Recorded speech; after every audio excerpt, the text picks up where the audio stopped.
People should not hold in their poop. Why? Sometimes people need to poop, but the timing is socially inappropriate, or they feel embarrassed about pooping in a public place.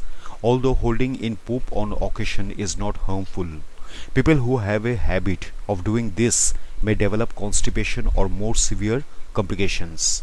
People who hold in their poop too often may start to lose the urge to poop, which may result in fecal incontinence. Other people may experience constipation. Constipation can be very uncomfortable and it may lead to more severe problems. Is it bad to hold your poop? Occasionally, holding in poop is not harmful. Sometimes people are either not close to a bathroom or in a situation where it is inappropriate to go to the bathroom.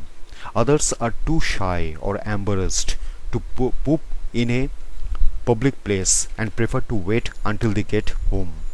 An older paper suggests that children who experience constipation may develop the habit of holding in their poop to avoid painful bowel movements.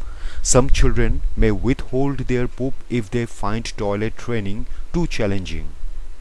When people develop stool withholding behaviors, they are putting their health at risk. People should pass stool when their body signals the presence of stool in the rectum. Although the timing may not always be appropriate, doctors recommend passing stool as soon as possible once the urge arises. Why is it bad? Avoiding passing poop may result in constipation.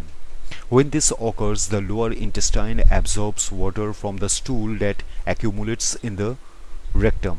Stool with less water is more difficult to pass because it becomes hard.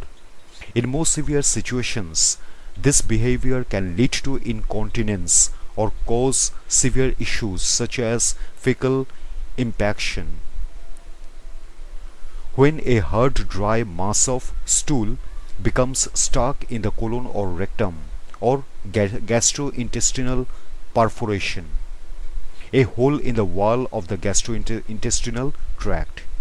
Holding in poop can also cause distension or stretching of the rectum. If the person loses sensation within the rectum called rectal hyposensitivity, they may experience episodes of incontinence. The author of a 2015 study suggests that an increased fecal load in the colon may increase bacterial counts and create long-term inflammation of the colon. This inflammation may increase the risk of developing colon cancer.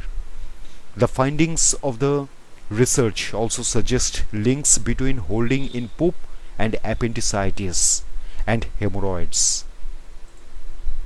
Children and holding in poop. At birth, babies poop involuntarily.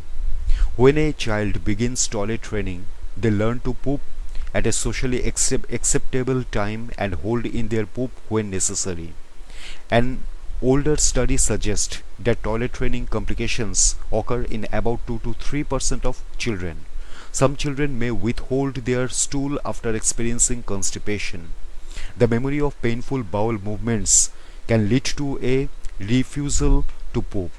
As the child continues to hold their poop, their lower colon will accumulate stool until it is full. With repeated withholding, the child may lose rectal sensations, which leads to irregularities in their urge to poop. When the rectum is full, softer stool may start to leak around the accumulated poop. With reduced sensation, the child may poop involuntarily. How long can a person go without pooping? People's bowel movement schedules are different. Some people pass stool once every 2 days, whereas others poop multiple times per day. Pooping frequency depends on a person's age and their diet, but most people will poop between 1 and 3 times per day. A change in bowel movement scheduling may indicate constipation. These changes are subject to individual differences. For example, in people who usually pass stool once every 3 days, a normal, well-formed stool occurring once a week may not require medical attention. People should pass stool when their body signals the need for a bowel movement. If the timing is inappropriate, they should try to pass stool as soon as possible. There have been reports of extreme cases where withholding stool through constipation or physical effort has resulted in severe complications. In one example, a young woman from the United Kingdom passed away after 8 weeks of not going to the toilet, according to the BBC.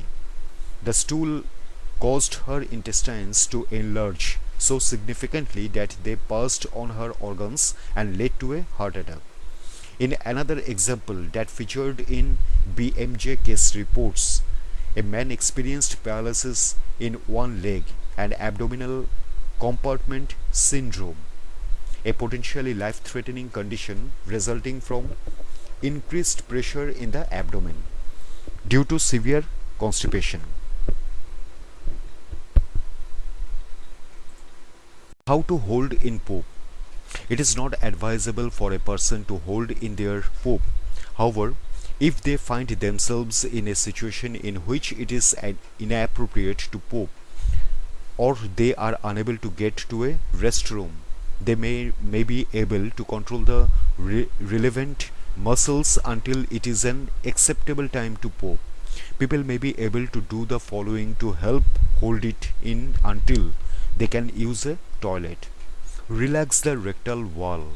By relaxing this muscle, the need to poop may temporarily go away. Avoid tensing the abdomen. This tension is one mechanism that helps push stool out of the anus and rectum. Clench the butt muscles together. Doing this may help keep the rectum muscles tense. Avoid squatting. Try standing or lying down instead. These are not natural positions in which to have a bowel movement, so they may trick the body into not needing to poop. When to see a doctor? Although it may be difficult to track regular bowel movement patterns in a toddler, parents or caregivers should consult a pediatrician if they see signs that a child is withholding stool.